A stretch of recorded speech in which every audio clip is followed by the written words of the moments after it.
ఓం శాంతి. ఈరోజు తేదీ ఆగస్టు 18, 2024. అవ్యక్త బాబ్దాదా రివైజ్డ్ కోర్స్ ఫిబ్రవరి 20, 2001.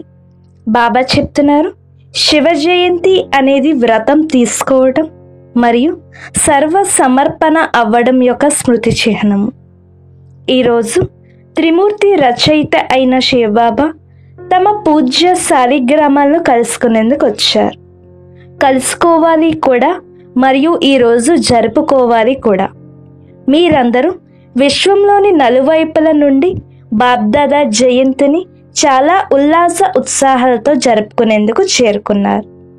తండ్రి జయంతిని జరపటానికి వచ్చాము అని పిల్లలంటారు, మరియు పిల్లల జయంతిని జరపటానికి వచ్చాను అని తండ్రి అంటారు. మీరందరూ కూడా మీ జయంతిని, అలౌకిక జన్మదినాన్ని జరుపుకునేందుకు వచ్చారు.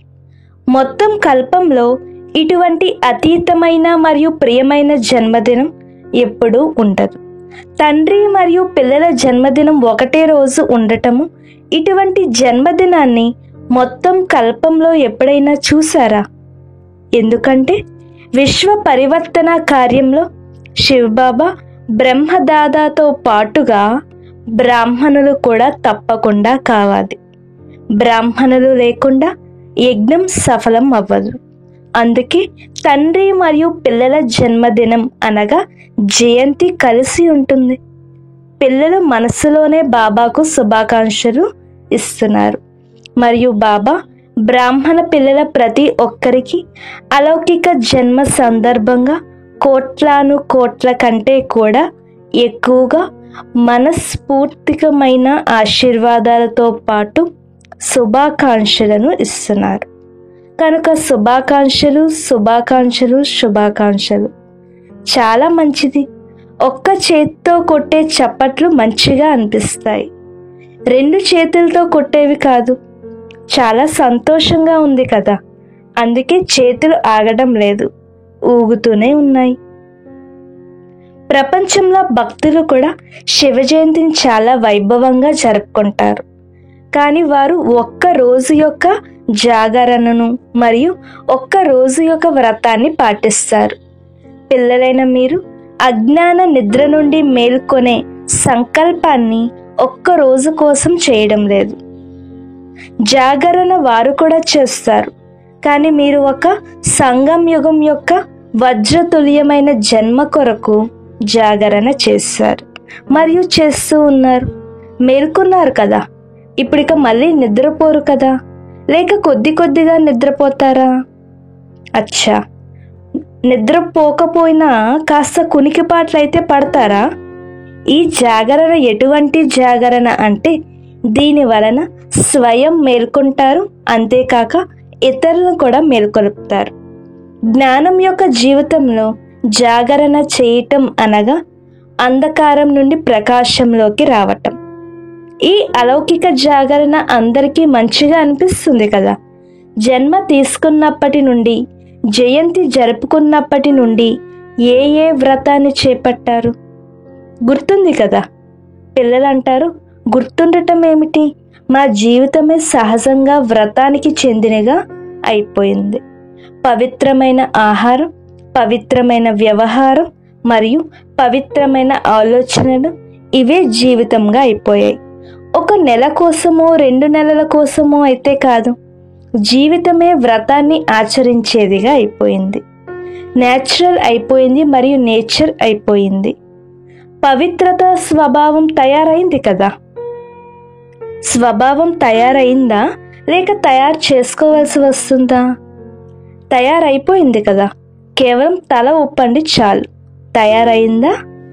అపవిత్రత అనేది స్వభావం నుండి సమాప్తమైపోయింది మరియు పవిత్రత అనేది జీవితంలో ఇమిడిపోయింది.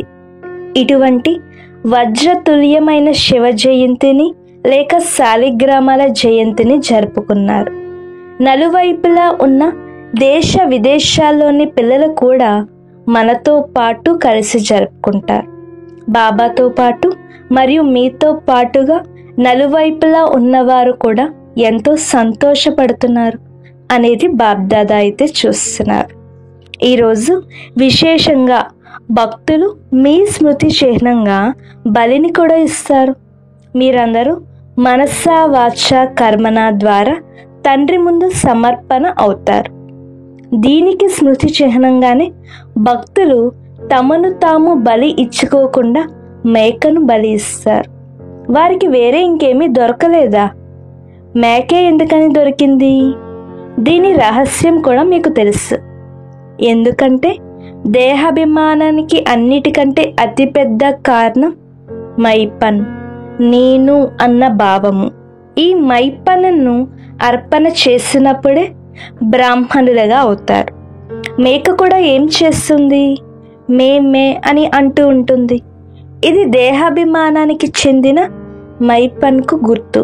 మరియు దేహాభిమానానికి చెందిన మైపన్ అనేది చాలా సూక్ష్మమైనది కూడా మరియు రకరకాలుగా కూడా ఉంటుంది. అన్నిటికంటే మొదట మైపన్ నేను శరీరమును, నేను ఫలానా. ఇంకా ముందుకు వెళ్తే సంబంధాలలో చిక్కుకునే విషయంలో కూడా రకరకాల మైపన్లు కూడా ఉన్నాయి. ఇంకా ముందుకు వెళ్తే పొజిషన్కు సంబంధించి కూడా రకరకాల మైపన్లు ఉన్నాయి. అంతకంటే కూడా సూక్ష్మమైనది తమ విశేషతకు చెందిన మైపన్. ఇది పైనుండి బయటకు తీసుకువచ్చేస్తుంది. విశేషత ప్రతి ఒక్కరిలో ఉంటుంది. స్థూలంగా కానీ లేక సూక్ష్మంగా కానీ ఏ విశేషత లేని మనుష్య ఆత్మలు ఎవ్వరూ లేరు.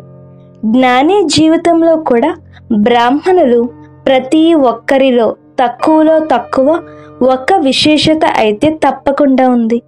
కానీ జ్ఞాని జీవితంలోని విశేషత పరమాత్మ ఇచ్చిన వరం. అది పరమాత్మ ఇచ్చిన కానుక. పరమాత్మ ఇచ్చిన వరంను దేహాభిమానానికి వశమై మైపన్లోకి తీసుకొచ్చినట్లయితే నేను ఇటువంటి వాడిని, ఫలానా ఫలానా అని అనుకుంటే ఈ రాయల్ అభిమానం అతిపెద్ద మైపన్. మరి సమర్పణ అయితే అయ్యారు, కానీ ఇంకా ముందు ఏం చూడాలి? టీచర్లు అందరూ స్వయాన్ని ఏమని చెప్పుకుంటారు? సమర్పణ అయిన వారము అని కదా. టీచర్లందరూ సమర్పణ అయ్యారా? మంచిది. ప్రవృత్తిలో ఉండేవారు సమర్పణ అయ్యారా లేదా? పాండవులు సమర్పణ అయ్యారా? చాలా మంచిది, అభినందనలు. ఇక ముందు ఏం చేయాలి? సమర్పణ అయితే అయ్యారు, చాలా మంచిది. ఇక ముందు దీనిని చెక్ చేసుకోవాలి. ఏంటో చెప్పమంటారా? సమర్పణ అయితే అయిపోయాం కదా, ఇప్పుడు ఇంకా ఏం చెయ్యాలి అని మీరు అంటారు. ఒకటేమో సమర్పణ మరియు దాని తర్వాతది సర్వ సమర్పణ. సర్వ అన్న మాటలో విశేషంగా అండర్లైన్ చేయవలసింది ఏమిటంటే మీ మనస్సు, బుద్ధి, సంస్కారాల సహితంగా సమర్పణ. ఎందుకంటే ఎంతగా ముందుకు వెళ్తారో, పురుషార్థంలో తీవ్ర గతితో అడుగులు వేస్తారు మరియు వేస్తున్నారు కూడా. కానీ వర్తమాన వాయుమండలం అనుసారంగా బ్రాహ్మణ జీవితంలో కూడా మనస్సు మరియు బుద్ధిపై వ్యర్థం యొక్క ప్రభావం, చెడు యొక్క ప్రభావం కాదు. చెడు అనేది సమాప్తమైపోయింది, కానీ వ్యర్థము మరియు నెగటివ్ యొక్క ప్రభావం ఎక్కువగా ఉంది. అందుకే యథార్థమైన మరియు సత్యమైన నిర్ణయం తీసుకునే రియలైజేషన్ శక్తి తక్కువైపోయింది. అవును, ఇది తప్పు, ఇది కరెక్ట్ కాదు అని వివేకం ద్వారా రియలైజేషన్ అవుతుంది. కానీ ఒకటేమో వివేకం ద్వారా రియలైజ్ అవ్వటము, మరొకటి హృదయం ద్వారా రియలైజ్ అవ్వటం. ఒకవేళ హృదయంతో ఏ విషయాన్ని అయినా రియలైజ్ అయినట్లయితే ప్రపంచం మారినా కానీ స్వయం మారరు. మరియు సంస్కారాలు అనేవి పాత 63 జన్మలవైన కారణంగా ఇవి న్యాచురల్ అయిపోయాయి. దీనిని వేరే మాటల్లో ఏమంటారంటే ఇది తప్పు కాదు, ఇది నా నేచర్. పాత సంస్కారాలు కొన్ని తొలగిపోయాయి, కొన్ని అణిగి ఉండి మళ్ళీ బయటకు వస్తాయి. కానీ సర్వ సమర్పణ అంటే అర్థం మనస్సులోని భావము మరియు భావన ప్రతి ఆత్మ పట్ల పరివర్తన అవ్వాలి. దీనినే బాప్దాదా ఇలా అంటారు, ఎటువంటి ఆత్మ అయినా కానీ రకరకాలుగా అయితే వెరైటీ లేకపోతే శోభించదు. కానీ ప్రతి ఆత్మ పట్ల శుభ భావన మరియు శుభ కామన ఉండాలి. అశుభ భావనను కూడా పరివర్తన చేసి శుభ భావనను పెట్టుకోవాలి మరియు శుభ భావనను ఇవ్వాలి. వీరు తప్పకుండా మారుతారు అని ప్రతి ఆత్మ పట్ల శుభ కామన ఉండాలి. వీరు మారనే మారరు అని అనుకోకూడదు. వీరు మారనే మారరు అని వారి విషయంలో జడ్జిగా అయ్యి జడ్జిమెంట్ని ఇవ్వకండి. ప్రకృతిని కూడా పరివర్తన చేసి సతోగుణిగా తయారు చేయాల్సిందే అని ఛాలెంజ్ అయితే చేశారు. తయారవుతుందా లేదా అన్న ప్రశ్నే లేదు. తయారు చేయాల్సిందే అన్న మాటను అండర్లైన్ చేశారు. మరి ప్రకృతి మారగలిగినప్పుడు ఆత్మ మారలేదా? ఆత్మ అయితే ప్రకృతికి యజమాని. మరి ప్రకృతి మారినప్పుడు యజమాని ఎందుకు మారడు? కనుక వర్తమాన సమయంలో ఈ మనస్సు, బుద్ధి, సంస్కారాలు స్వయాన్ని పరివర్తన చేయాలి మరియు సర్వులని పరివర్తన అవ్వాలి. ఇదే సేవ. ఈ సంవత్సరంలో ఏం చేయాలి అని అందరూ అడుగుతుంటారు. డబల్ సేవ చేయాలి. ఒకటేమో స్వయాన్ని సర్వ సమర్పణ చేయటం మరియు స్వయాన్ని ఎంతగా సమర్పణ చెయ్యండి అంటే మీ వాయుమండలము, మీ వైబ్రేషన్లు, మీ సాంగత్యము, మీ మనస్సు యొక్క సహయోగం, మీ మనస్సు నుండి వెలువడే ఆశీర్వాదాలు ఇతరులను కూడా సహజంగా పరివర్తన చేయడంలో సహయోగాన్ని ఇవ్వాలి. ఇంతగా స్వపరివర్తనను చేసుకోవాలి. సర్వస్వాన్ని సమర్పితం చేయాలి. ఒకటేమో ఈ సేవ, మరొకటి లోక సేవ. రిజల్ట్లో ఏం చూస్తారంటే నలువైపులా దేశంలో, విదేశంలో, గ్రామాలలో బ్రాహ్మణ పిల్లలందరూ ఇప్పటి వరకు ఏ సేవనైతే చేశారో అదంతా బాబాపై ప్రేమతో చేశారు. అందుకే బాబ్దాదా చాలా చాలా చాలా అభినందనలు అయితే ఇస్తారు. ఇక ముందు ఏం చేయాలి? బాబ్దాదా అయితే చూశారు. ఎవరెవరైతే బ్రాహ్మణులుగా అయ్యారో బ్రాహ్మణుల్లో కూడా వృద్ధి అయితే జరిగింది. ఇంకా తీవ్ర గతితో వృద్ధి జరగనున్నది. కానీ దానితో పాటు లోకప్రియమైన సేవ ఏదైతే చేశారో రకరకాల ప్రాజెక్టుల ద్వారా సేవ జరుగుతుంది. అది చాలా బాగుంది. ఇప్పుడు భిన్న భిన్న స్థానాల్లో సహయోగి ఆత్మలు చాలా బాగా నిమిత్తంగా అయ్యారు. సహయోగులు అయితే చాలా మంచిగా ఉన్నారు. సహయోగం యొక్క ఒక్క అడుగును వేశారు. ఒక్క అడుగునైతే వేశారు, కానీ ఇంకొక అడుగు సహజయోగి, కర్మయోగులుగా లేక సహజ యోగులుగా కూడా కొంతమంది తయారయ్యారు. ఇదైతే రెండవ స్థితి.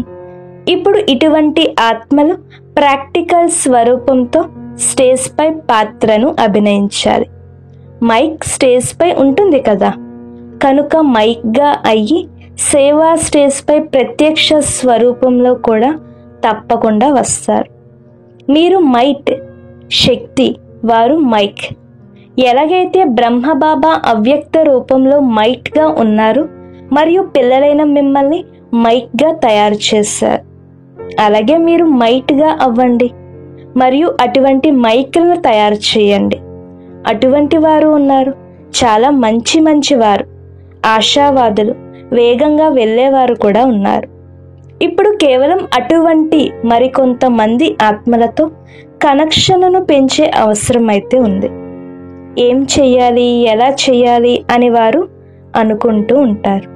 మీరు మైట్గా అయ్యి వారికి ఎటువంటి విధిని వినిపించాలంటే వారు లౌకిక వృత్తి మరియు అలౌకిక సేవ రెండింటి బ్యాలెన్స్ని పెట్టుకుంటూ లాస్ ఆఫ్ ఫస్ట్ యొక్క లైన్లోకి రావాలి. ఇటువంటి వారు ఉన్నారు, ప్రత్యక్షం అవ్వాలి. మీరు కేవలం కనెక్షన్ మరియు కరెంట్ని ఇవ్వండి. ఆత్మికత యొక్క కరెంట్, వైబ్రేషన్లు, వాయుమండలం యొక్క కరెంట్ మరియు విధి అందించండి. తద్వారా బ్యాలెన్స్ పెట్టుకునే జీవితం చాలా మంచిది. మరియు సహజమైనది అని అనిపించేలాగా చేయటానికి వారు నిమిత్తం అవ్వాలి. సరేనా? ఏం చేయాలో విన్నారు కదా. చిన్న చిన్న పుష్పగుచ్చాలనైతే తయారు చేయండి. పెద్ద పుష్పగుచ్చం కాకపోయినా 5 పుష్పాలతో కూడిన పుష్పగుచ్చాన్నైనా 10 పుష్పాలతో కూడిన పుష్పగుచ్చాన్నైనా తీసుకురండి. అన్ని వైపుల వారు బాబ్దాదా దృష్టిలో ఉన్నారు. విన్నారా? పాండవులు విన్నారా? చాలా మంచిది. డబల్ విదేశీయులు జంప్ చేయటం లేదు, ఎగురుతున్నారు.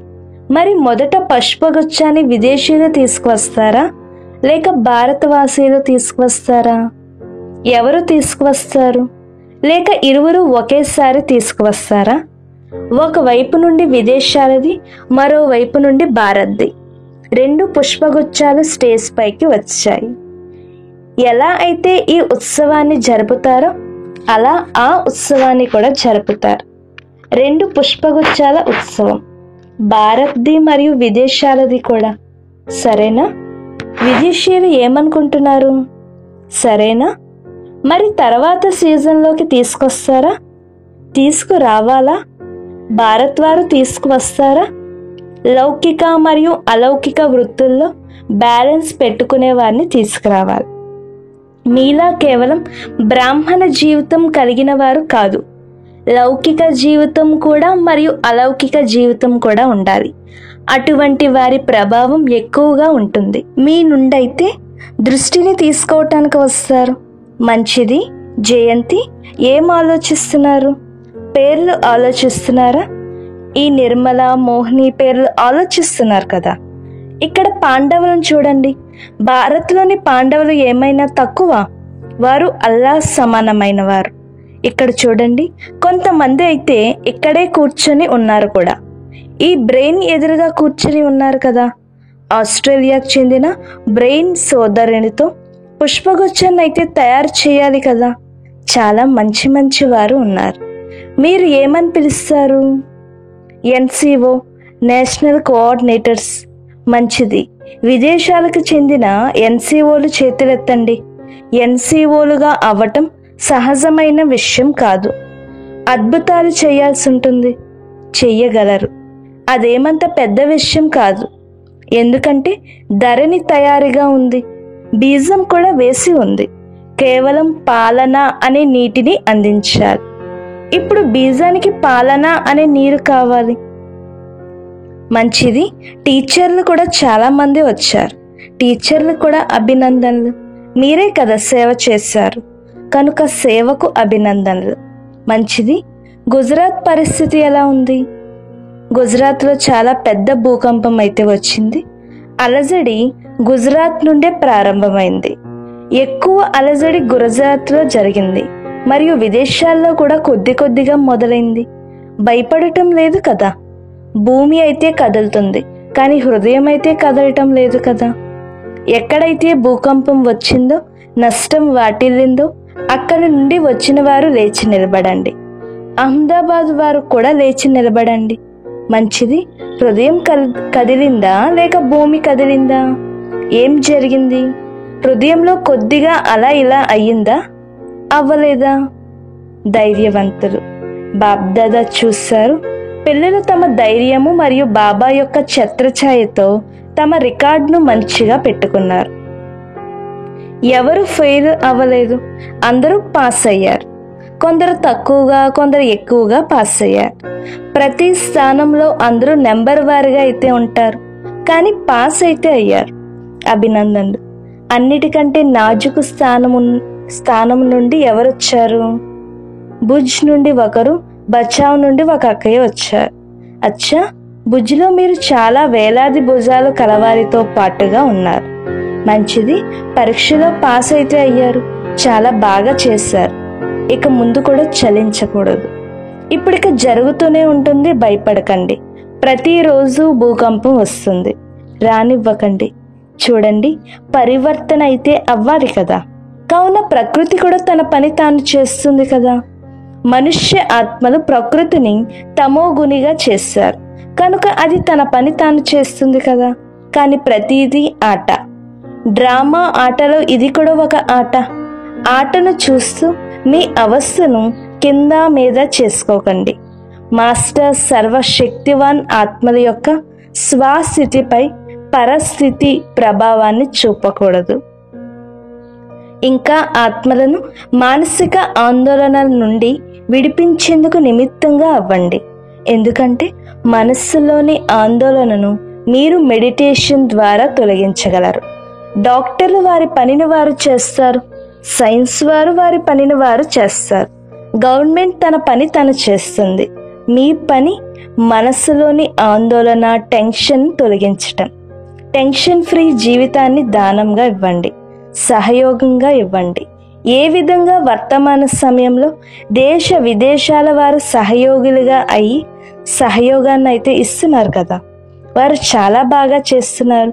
దీన్ని బట్టి ఏం నిరూపణ అవుతుందంటే విదేశాల్లోని వారైనా లేక మరెవరైనా కానీ వారికి భారతదేశం పట్ల చాలా ప్రేమ అయితే ఉంది. ప్రతి ఒక్కరూ తమ తమ పనినైతే చేస్తున్నారు, మీరు మీ పనిని చేస్తున్నారు.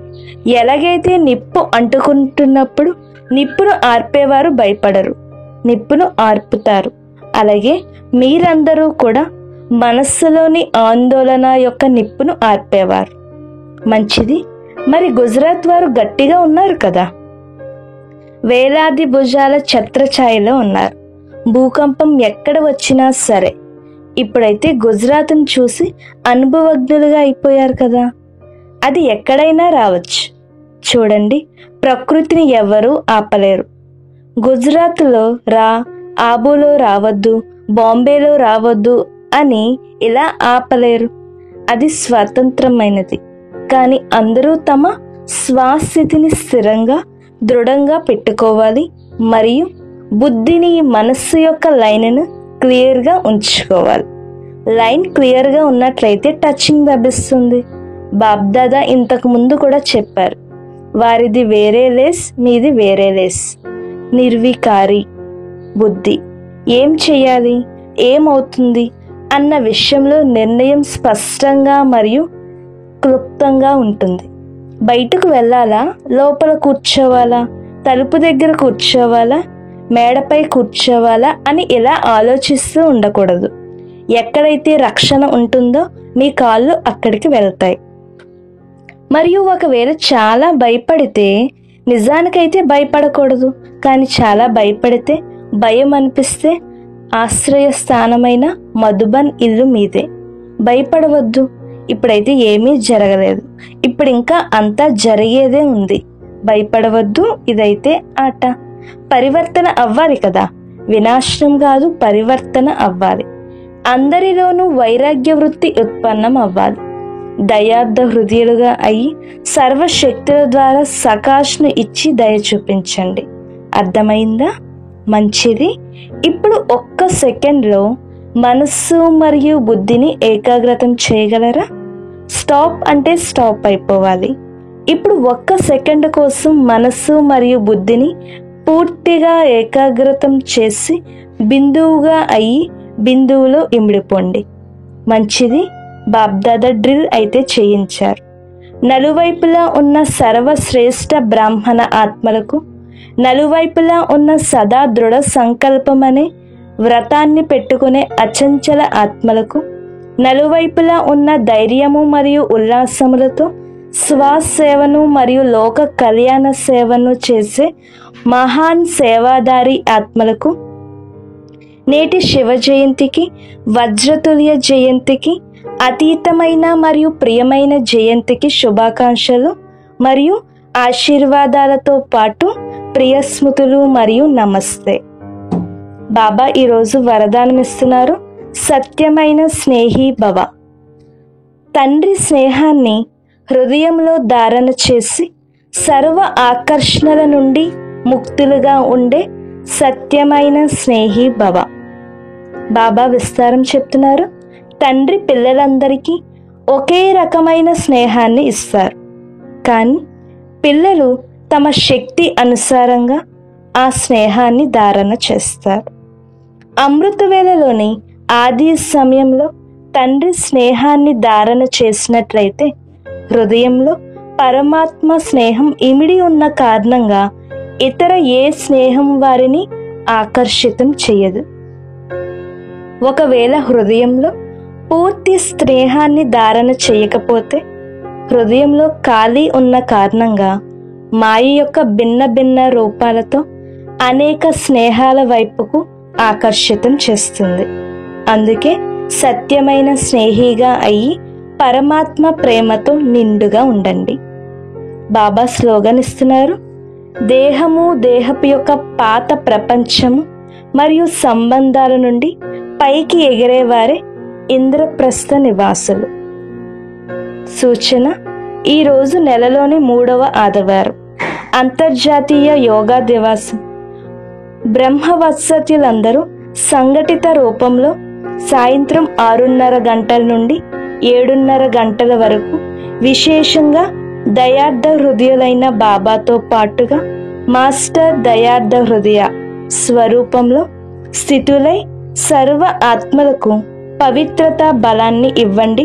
పవిత్రమైన వైబ్రేషన్ను వాయుమండలం వ్యాపింపచేసే సేవను చెయ్యండి. ఓం శాంతి.